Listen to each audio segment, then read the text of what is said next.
Thank you so much. So yes, thank you so much Manoj garu. Once again happy birthday. Eagerly waiting తెలుసా, వీళ్ళందరూ once more అని నాకు తెలిసి చాలా రేర్గా అరుస్తూ ఉంటారు, బట్ అది జరిగింది. ఎందుకంటే మిమ్మల్ని చూడాలని అలా ఎదురు చూస్తూ ఉన్నారన్నమాట. ఆ ఎదురు చూపులకి ఫుల్ స్టాప్ ఈ సినిమా అనిపిస్తుంది. అగైన్ యువర్ కమ్ బ్యాక్ అని అనిపిస్తుంది. మామూలుగా లేడీ లక్ అంటాం, లేడీ లక్తో పాటు బేబీ లక్ కూడా ఉందన్నమాట. సో ఉస్తాద్తో ఆఫ్ కోర్స్ బుల్లితెరతో మమ్మల్ని అందరినీ పలకరించారు. And Mira is the perfect film for your come back అని అనిపించింది నాకు. And congratulations for that. And first before you start అంటే అడ్రస్ యువర్ ఫ్యాన్స్, నేను కొన్ని క్వశ్చన్స్ ఉన్నాయి, I want ask that. And ఇవాళ ఎన్టీఆర్ గారి బర్త్డే కూడా.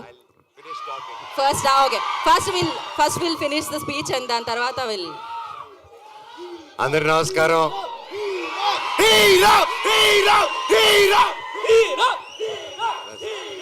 I love you all. Thank you. ఇంత ప్రేమ నా మీద చూపిస్తున్నందుకు థ్యాంక్ యూ. 8 సంవత్సరాలు. Thank you. ఈరోజుతో ఆల్మోస్ట్ 8 years అయింది నేను మళ్ళీ వెండి తెరపైకి రావడం జరిగి. ఎన్నాళ్ళు మీతో దగ్గర ఉండాలని సోషల్ మీడియా ద్వారాలోనో లేక ఒక ఈవెంట్ ద్వారా, ఒక స్పీచెస్ ద్వారా మీకు ఏదో విధంగా దగ్గర ఉండాలని దగ్గర ఉంటూనే ఉన్నాను నేను. కానీ మెయిన్గా సినిమా అనేదే నా మెయిన్ అమ్మ, సినిమా. సో మీరందరూ ఇంత ప్రేమ చూపిస్తున్నారంటే అది సినిమా వల్లే. అండ్ నేను ఎప్పుడు ఏదో ఒకటి కొత్తగా చేయాలి, ఏదో ఒకటి డిఫరెంట్గా చేయాలి, అండ్ ఏది చేసినా మనస్ఫూర్తిగా చేయాలి ఆ పని. కేవలం డబ్బు కోసం కాదు. ఆ సినిమా నచ్చి, ఆ స్టోరీ నచ్చి ఎప్పుడు నేను అలాగే వెతుక్కుంటూ సినిమా ప్యాటర్న్స్ చూసుకుంటూ వెళ్ళాను. అలాగే 8 సంవత్సరాల్లో లాస్ట్ 3-4 yearsగా నేను మళ్ళీ సినిమాలు చేద్దాం అనుకునే టైంలో కథలు వింటున్నాను. సరే ఇది చేద్దాం అది చేద్దాం అంటే ఏదో కుదరకపోవడం, నాకు నచ్చితే అదేదో జరగకపోవడం. సరే ఏదైనా అన్ని సెటప్తో వచ్చింది, నాకైతే నచ్చకపోవడం. సో నిరాశపడ్డాను, వేచి చూశాను. ఓపిక అంటే ఏంటో తెలుసుకున్నాను. దాని విలువేంటో నాకు తెలిసింది. తర్వాత నా జీవితంలోకి ఇదిగో కార్తీక్ ఘట్టమనేని గారు వచ్చారు. అండ్ ముఖ్యంగా తేజ సజ్జాకి థ్యాంక్ యూ చెప్పాలి. తమ్ముడు వచ్చేసి ఫస్ట్ అప్రోచ్ అయ్యన్న, ఈ సినిమాలో నువ్వు నేను కలిసి చేయాలి, ఈ స్క్రిప్ట్ మీరు వినాలి నా కోసం అని చెప్పి చెప్పడం జరిగింది. అండ్ ఇమ్మీడియట్గా కార్తీక్ నరేట్ చేయడం, అదిరిపోయే స్క్రిప్టు. ఇది Part 1, Part 2లో వస్తుంది.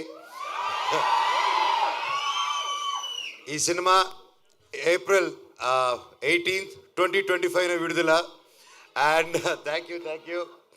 సో ఇంతకంటే ఎక్కువ ఈ సినిమా గురించి, సబ్జెక్ట్ గురించి ఎక్కువ రివీల్ చేయకూడదు. ఇది అశోకుడు అన్నోన్ 9 పుస్తకాల గురించి. అండ్ ఇది ప్రతి ఒక్కరూ ప్రతి ఇంట్లో ఈ కథ తెలుసుకోవాలని ఆశిస్తున్నాను. అండ్ లుకింగ్ ఫార్వర్డ్ ఇంకే మరెన్నో సక్సెస్ మీట్లకి, గొప్ప మీటింగ్స్కి మనం కలవాలని కోరుకుంటున్నాను.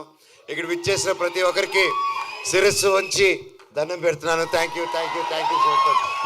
అలాగే నా మిత్రుడు తారక్,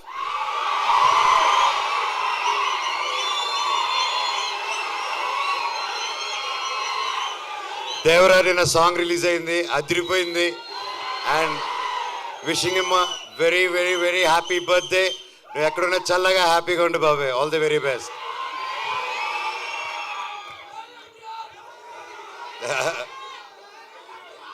అలాగే ఈరోజు భక్త కన్నప్ప టీం కూడా నా బర్త్డే సందర్భంగా వాళ్ళు లాంచ్ చేస్తున్నారు టీజరు.